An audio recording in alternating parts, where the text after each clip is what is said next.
سيدنا محمد الفاتح لما أغلق والخاتم لما سبق ناصر الحق بالحق والهادي إلى صراطك المستقيم وعلى آله وصحبه حق قدره ومقداره العظيم. أما بعد. Yang kami muliakan imam dan dewan pengurus masjid yang dekat dengan Allah Subhanahu wa taala. Yang kami hormati para seluruh panitia daripada peringatan Maulid Rasul sallallahu alaihi wasallam. Yang kami muliakan para tokoh masyarakat dan para jajaran TNI dan Polri yang hadir bersama kita saat ini. Semoga beliau semua dijaga oleh Allah Subhanahu wa taala. Dan tidak terlupa para santri-santri, abna Abu ya Habib Husain Ahmad Baharun, para penuntut ilmu yang meninggalkan kampung halamannya selama bertahun-tahun untuk menuntut ilmu agama demi dan karena untuk dakwah Rasulullah sallallahu alaihi wasallam. Kita doakan semoga mereka semua dijaga oleh Allah Subhanahu wa taala. Amin. Alamin. Alhamdulillah bersama-sama kita tadi membaca Maulid Syaraful Anam yang berisi tentang pujian-pujian kepada Rasulullah sallallahu alaihi wasallam. Kemudian kita membaca salawat ya. Berbagai macam salawat yang kita baca tadi, di antaranya yang dibaca tadi oleh akhina ya, Ainul Naim, sebuah qasidah yang mengingatkan saya kepada sebuah cerita. Qasidah Busyra Lana, kita membaca bersama tadi. Busyra Lana innal muna. Qasidah ini ketika Al-Habib Ali bin Husain Al-Attas Maula Bumun, ya, seorang wali besar di Jakarta, ya, pengarang daripada kitab Tajul A'ras, setiap beliau membaca qasidah ini tidak pernah sampai tuntas. Tidak pernah sampai selesai. Setiap beliau membaca satu bait, dua bait, langsung beliau duduk, tidak bisa melanjutkan qasidah. Karena kenapa? Dikatakan oleh beliau, setiap saya membaca qasidah Busyra Lana, maka di situ saya melihat Rasulullah SAW. Maka ini juga qasidah yang sangat disukai oleh Abu Ya Sayyid Muhammad bin Abdul Malik. Di majlis beliau di Makkah Al-Mukarramah, setiap majlis beliau maka akan disuruhkan kepada munsyid beliau, pelantun qasidah beliau untuk membaca qasidah Busyra Lana tadi. Jadi qasidah ini adalah termasuk bukan sembarang ujian kepada Rasulullah, akan tetapi qasidah ini ketika kita membacanya di situ hadir Rasulullah sallallahu alaihi wasallam. Allahumma shalli ala Muhammad wa ala alihi. Para hadirin dimuliakan oleh Allah Subhanahu wa taala. Tadi kita bersama-sama mendengarkan daripada sambutan daripada ketua panitia tentang masjid kita yang dibangun, yang mana semuanya dibangun tidak lepas daripada kerjasama dan upaya masyarakat kita di sini. Dan ini adalah sebuah aset yang sangat besar bagi kita, khususnya di daerah kita. Karena kenapa? Rasulullah Shallallahu Alaihi Wasallam di dalam hadisnya menjelaskan, man bana masjidan, banallahu lahu qasran fil jannah. Siapa orang yang membangun masjid, dia punya andil, dia ikut membangun masjid, membantu keramiknya, membantu pasirnya, membantu pembebasan tanahnya, membantu memasang daripada fasilitas sehingga orang-orang yang berada di masjid tersebut nyaman untuk melaksanakan salat berjamaah. Dikatakan orang-orang seperti ini, barallahu lahu qasran fil jannah, maka Allah akan membangunkan baginya sebuah istana di surga. Itu luar biasa. Jadi ini masih kita ini cuma perhatikan masih kita Allah Taala untuk salat jamaah, untuk dakwah, ya, untuk Nabi mengaji anak-anak, ia tahu dia najamah Nabi sallallahu alaihi wasallam akan mendapatkan sebuah istana di dalam. Artinya apa? Muat dia menutup lalang istana talalas surga, ini salah sampai baru. Gura betul makapling lalang, dia mau kapling kata. Gura betul makapling lalang, dia mau lalang istana hanya 3 kilo yang dapat dipakai. Biar betul ditambah main di ya akhirat. Pada akhirat kita main dalam di ya. Insyaallah bimbing pengetahuan tanggal alam. Banyak tentang surga, para kana ruwa itu berpartisipasi di dalam pembangunan masjid. Alhamdulillah. Yang kedua, yang perlu menjadi catatan bagi kita semuanya, khususnya bagi para pengurus masjid, ya, para panitia panitia masjid, para orang tua kita. Setelah sempurna pembangunan daripada fisik masjid, sudah bagus keramiknya, malolo bilang punna, malolo bikin kesana dan sebagainya. Apa-apa para lu pikir pembangunan isinya masjid, pembangunan daripada ruh daripada masjid. Karena percuma itu tembang bangunan, mengenai sinar. Di antaranya selain sholat jamaah juga kita harus mengadakan majelis ilmu, mana pengajian. Karena gunanya kita membangun masjid, selain fungsi daripada masjid itu sendiri sebagai tempat untuk sholat berjamaah, juga masjid itu berfungsi sebagai tempat umat Islam belajar menuntut ilmu agama. Karena kenapa itu mas sampai itu dia ngomong itu pilih masa Allah, para lu fikih, minggu itu ilmu fikih, dia apa cara manjeknya. Dia apa cara nama istinja, dia apa cara nama papandu itu mati, dia apa cara nama pasung sakka apa pasangan, dia apa cara nama puasa, dia apa nama pasedi, dia apa nama pasedi. Semua ibadah ini akan sah kita laksanakan kalau didasari dengan ilmu. Maka dari itu, alhamdulillah Allah sudah memudahkan urusan kita untuk membangun daripada fisik masjid tersebut, dimudahkan oleh Allah Subhanahu Wa Taala. Tinggal selanjutnya rapat pada seolah kita berbicara lagi dari hati ke hati demi kebaikan kita semua. Apa nih masih kita semua dihidupkan dengan kegiatan majelis ilmu. Apakah 1 bulan sekali? Alhamdulillah mungkin sudah jalan. Apakah 2 bulan sekali ditambah boleh? Atau mungkin ada dalam 1 bulan sekali khusus pengaji Quran, misalnya ini apa boleh tentang guru pengaji. Kegiatan-kegiatan seperti itu harus kita laksanakan daripada sekarang. Betapa tidak, karena anak-anak kita punya generasi, dia mendoakan mati tahu. Pak Mahdi itu hari ini, mereka lah anak-anak kita punya generasi akan mendoakan kita. Ia nanti pandoe, ia nanti jangan tahlil sistem pengajian. Tapi mau anda dididik memang anak-anak sejak kecil ilmu agama, maka jangan harap bakti mereka ketika mereka sudah dewasa. Mau yang guru tak man ahmala auladuhu fi sigar, dha'u fil kibar. Siapa orang yang mengabaikan pendidikan agama anaknya sejak dia kecil, ayo semoga mengaji. Masih kalau tampak pentingnya wajah masih mata doktrin ketakutan akan kefakiran yang kita doktrinkan kepada anak kita, tapi anda dari doktrin marah kalau Allah Taala oleh sambayan menerima puasa oleh kesan mengaji. Nah, seperti ini kalau konsep ini terus kita lakukan, man ahmala auladuhu fi sigar, siapa orang yang mengabaikan pendidikan anaknya ketika kecil, dha'u fil kibar, maka dia akan kehilangan anaknya ketika anaknya sudah dewasa. Maksudnya apa? Ada rasa ingin baktina. Matanggal itu waktu anaknya, matanggal itu dipandai. Ternyata ketika besar, sama sekali tidak pernah berbakti kepada orang tuanya. Dia lebih perhatikan istrinya daripada orang tuanya. Dia lebih perhatikan zaman-zaman bisnisnya, karirnya, dibanding berbakti kepada orang tuanya. Karena kenapa itu tadi? Karena kesalahan kita terkecil, yang tidak takut-takuti kepada anak kita, pasti sekolah kali Manda itu pasti sekolah, dia sudah manda makanya apa namanya, apa namanya. Ini dokter tidak kurang tepat kepada anak kecil. Tapi apa tadi kau? Sorry, sambayan Pangajo, so masih ingat dari jamaah. Insya Allah mau sampai dari jamaah menuntut ilmu agama, Allah Taala menjamin urusan. Jadi jangan kita balik. Mau mati wanita kita apa namanya? Itu bukan akidahnya orang Islam seperti itu. Apa Nabi Yakub ketika mau meninggal, apa nama Allah anak-anak masih mati Nabi Yakub? Anda bawa mada tak kulu nabi Pakdi. Apa namanya Pak mati ya? Tanil mah permasalahan Nabi Yakub. Tapi apa nama anak guru tadi? Menjelaskan cerita Nabi Yakub, maka tak dulu nabi bakti. Namun subharoban itu Allah Taala mati.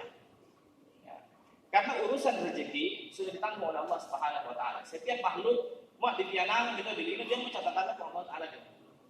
Allah sintaya mandingin uras. Orang dulu kalau kita kasih kuning, selasa ada kecoto. Dia perlu dicatat asam dia. Mel atau masih tanda dalilkan. Kematian dan rezeki itu sesuatu yang pasti sampai kepada manusia dimanapun kita bersembunyi.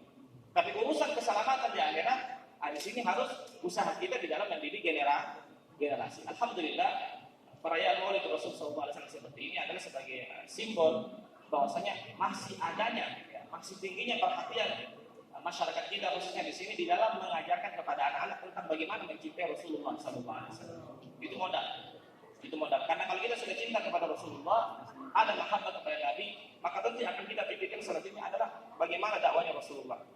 Jadi umatnya Nabi tadi gak pun tadi, masa anda memperhatikan Allah dia. Ini umat Rasulullah SAW yang masih tidak mengerti tata cara wudhu, banyak masih tidak mengerti tata cara sholat yang benar. Akhirnya kita punya ide, bagaimana kalau kita bikin pengajian? Apa mau perutan yang urut tak kalau kamu Islam, apa aja tadi? Ini sebagai upaya memperhatikan umatnya Rasulullah SAW. Dan siapa orang yang memperhatikan umat Rasulullah SAW ada keinginan besar untuk memperhatikan umatnya Nabi Muhammad, ya, maka apa yang terjadi, kita juga akan mendapatkan perhatiannya Rasulullah Sallallahu Alaihi Wasallam. Itu salah tahu. Tapi kalau kita cuek, acuh, yang penting asal baca ya, elok pengen asal baca ini, kita cuma memikirkan diri sendiri, tapi tidak memikirkan daripada keadaan umat Rasulullah yang lainnya. Maka daripada itu ulama kita terdahulu, ya, itu betul-betul menghabiskan dia punya umur untuk berdakwah, untuk mengajak orang kepada ajaran Islam. Jadi merupakan metode. Dan tidak hanya orang yang berilmu yang boleh bergerak. Jadi dia berpikir, berarti sangkaan guru dia malah ceramah dia berdakwah. Tidak, semua sektor. Yang bisa berdakwah mereka juga para donatur. Orang-orang yang Allah berikan keluasan rezeki. Jadi keluasan rezeki, buat dia mau dapat jalan orang. Tidak usah kembangkan kau punya bisnis, Anda beri mati harta. Ini konsep yang salah. Harta itu dibawa mati. Harta dibawa, kita salah. Harta dibawa mati. Harta dibawa mati. Ketika kita harta tersebut kita konversi dalam bentuk pahala. Dia doa 100 juta. Usum pertama sih 100 juta sudah mau masih dibawa mati. Hanya 100 juta ini nanti kita nikmati di alam bangsa dalam bentuk pahala. Karena sekarang kita umat Islam di Indonesia diserang dari segi kekuatan ekonomi. Bila melemahkan umat Islam, kita akan dididik jadi mental buruh. Kita tidak dididik dengan untuk jadi mental seorang pengusaha. Umat Islam harus mengembangkan ekonomi, tapi dengan cara sesuai yang diajarkan oleh syariat Islam. Bahkan sahabat Rasulullah SAW itu orang-orang yang kaya. Sayyidina Abdurrahman bin Auf, ya, itu mempunyai kurang lebih 1000 onta. 1000 onta. Onta kalau harganya sekarang, sialnya untuk Alphard. Untuk Alphard 500 juta di Indonesia. Nah, ini sahabat punya 1000 onta. Jadi berapa nih mempunyai foto 500 juta Indonesia 1000 unit. Nah, ini Abdurrahman bin Auf. Sayyidina Utsman bin Affan, Rasulullah sana berhektar-hektar dengan bermana. Kita sudah seperti itu. Jadi selain para ulama, juga para donatur, orang yang Allah berikan keluasan rezeki, itu ada termasuk punya andil di dalam dakwah.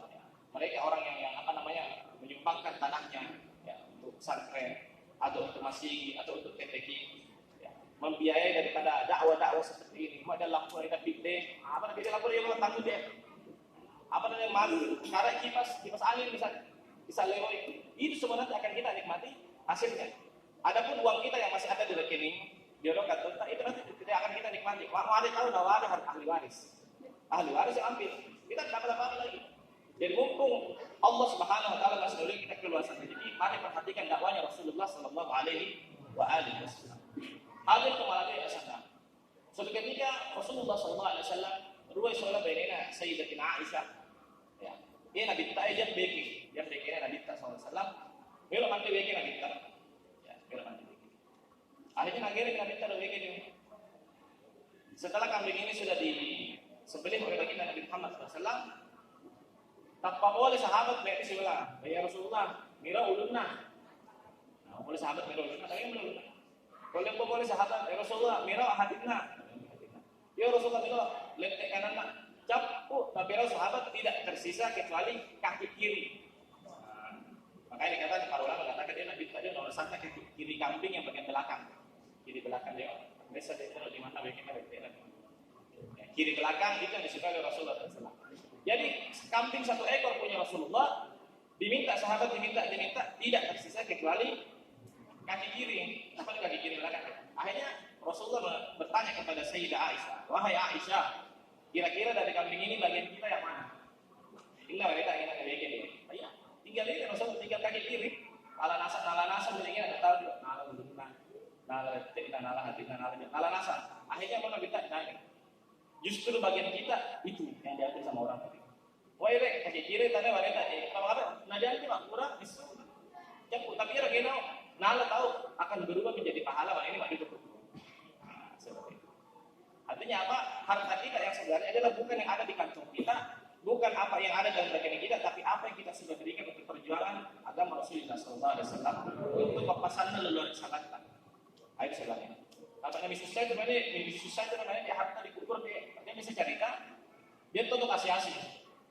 Tidak punya baju, cuma punya pakaian sekitar menutup aurat. Enggak tahu main. Dan bajunya dan dia cuma punya satu harta kapak, pala potong kayu, tukang potong kayu di hutan. Dia tidak punya harta kecuali kapak satu. Kapak tak garam ini loh, baci atau tak garam.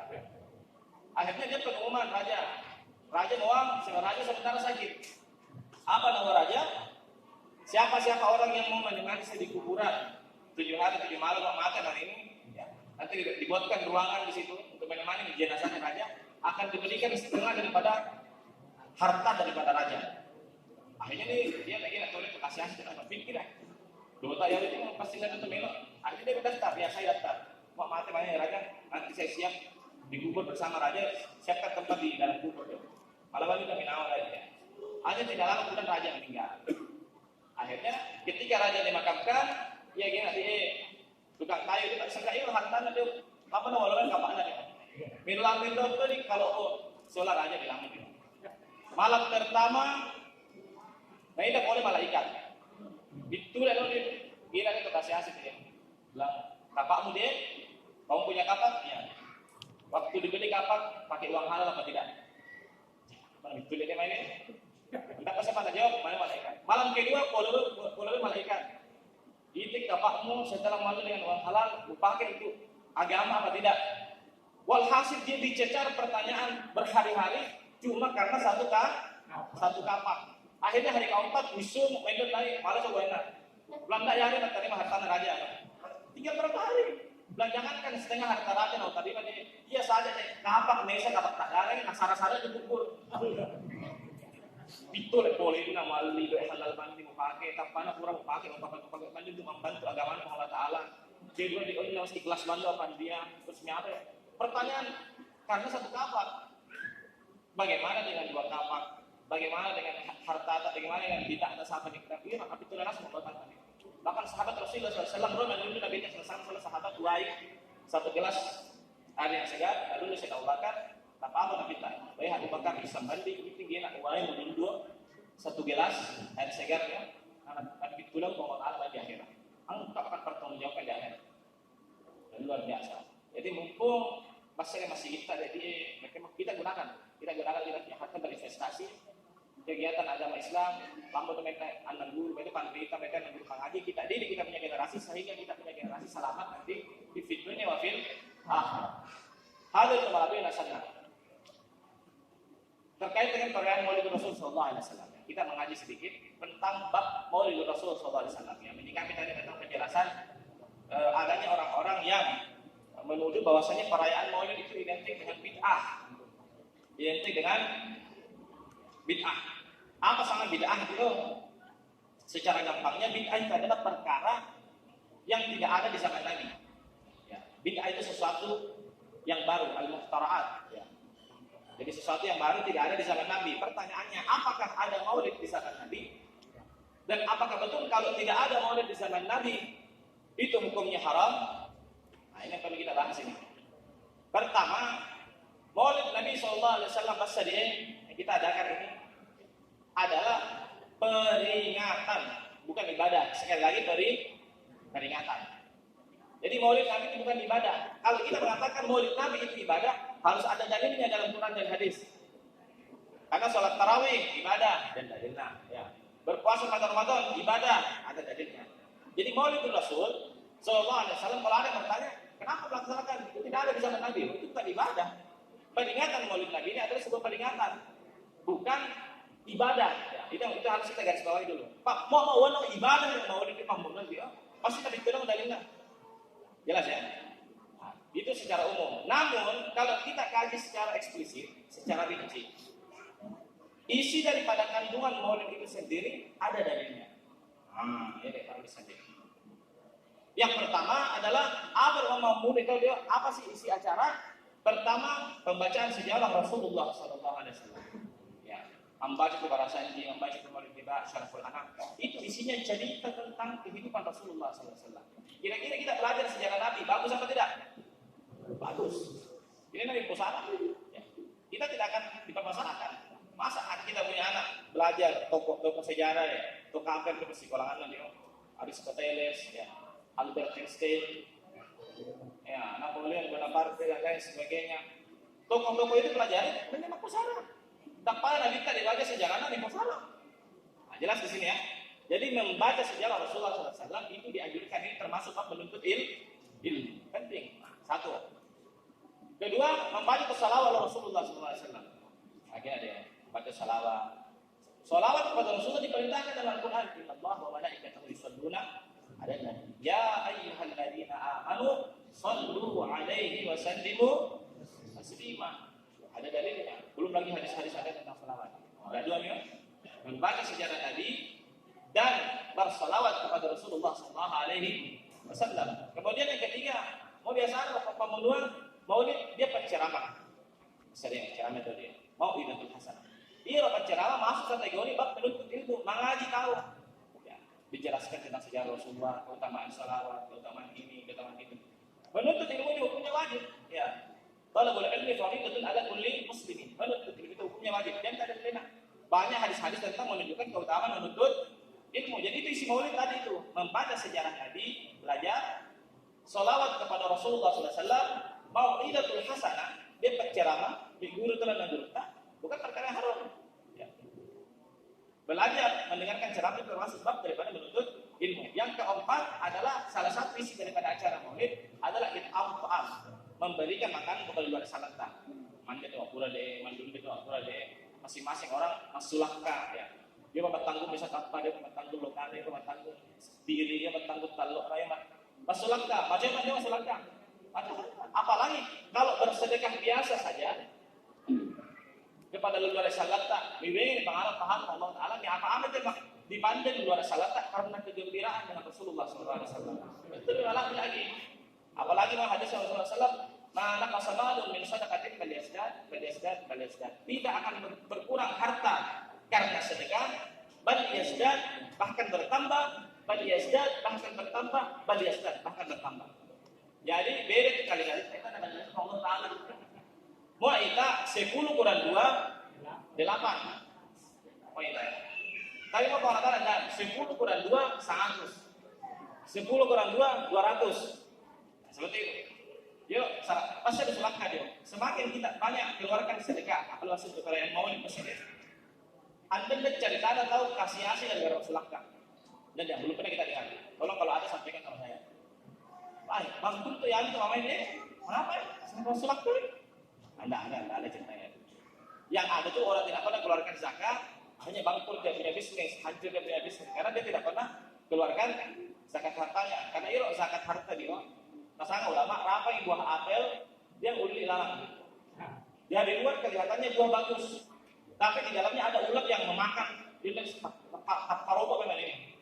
Nah, jadi itu ketika kita mengeluarkan kita punya zakat harta, lapan di pasar dia uli dia, sehingga kita punya buah tetap utuh seperti itu.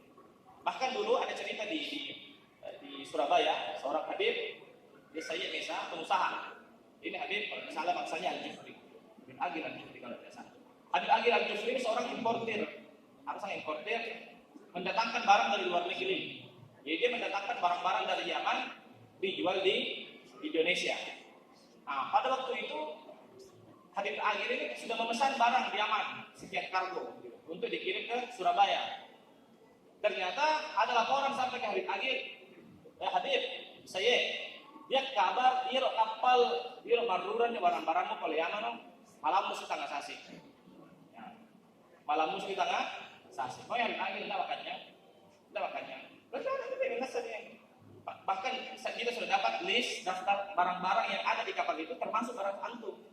Satu kontainer ini sarung ini macam-macam. Ya.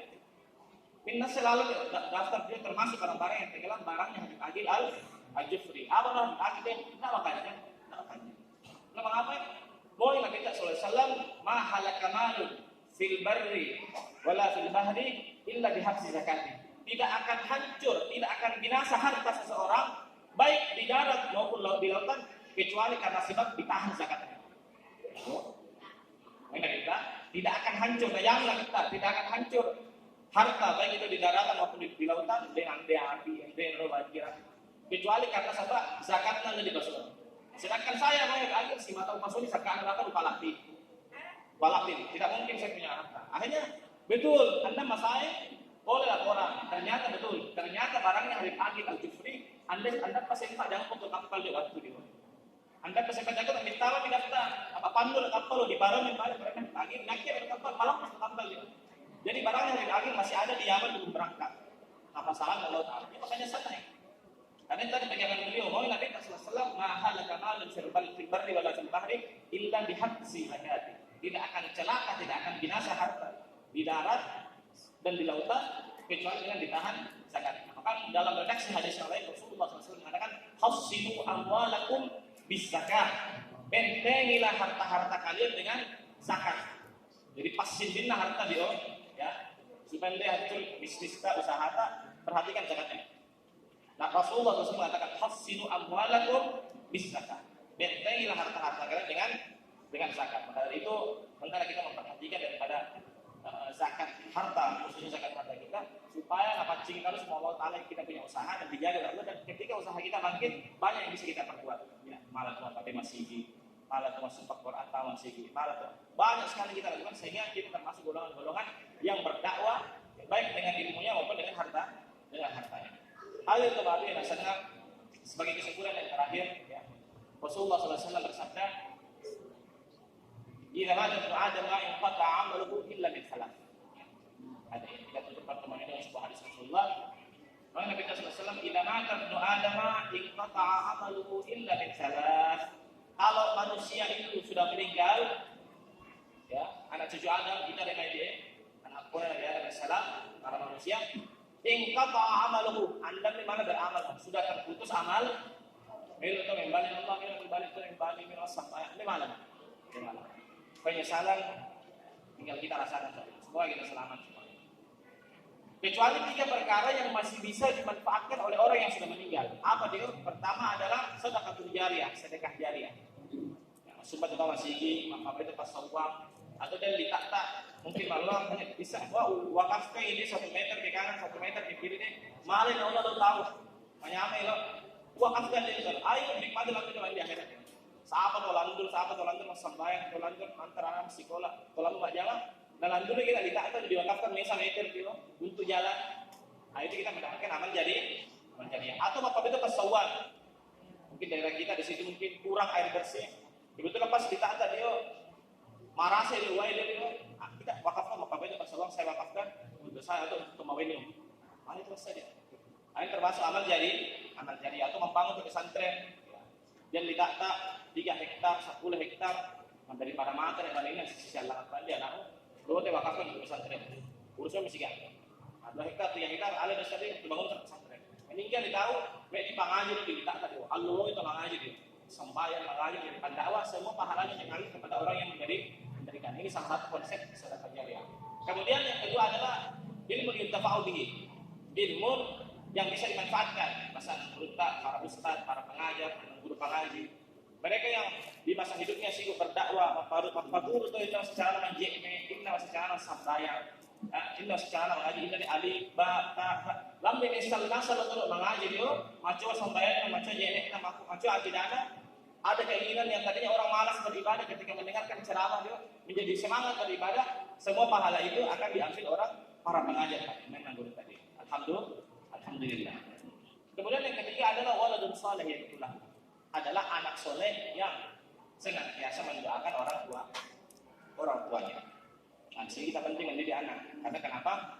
Maaf itu kan ini, ya sekali lagi, ketika kita sudah meninggal, ya wayat tahu awalah diwaris.